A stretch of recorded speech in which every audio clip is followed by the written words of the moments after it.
Hi students!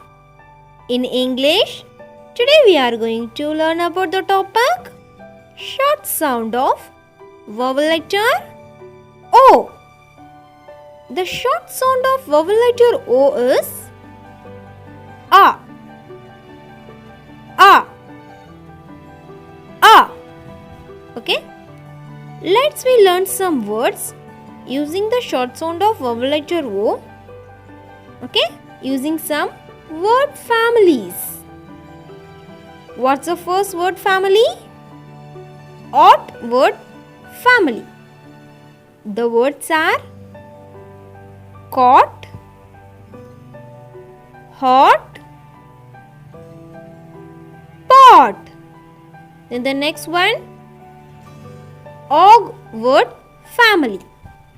The words are dog, jog, frog.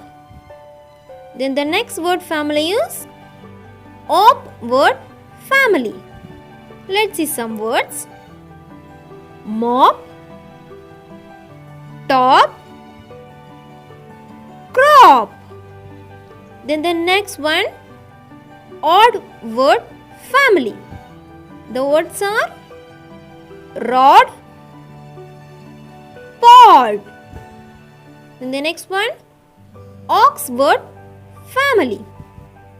The words are fox, box, ox. Then the next one, ob word family. The words are sob, rob. Okay students, these are the few words we learned using the short sound of vowel letter O. I hope you all understand. See you in the next session. Thank you.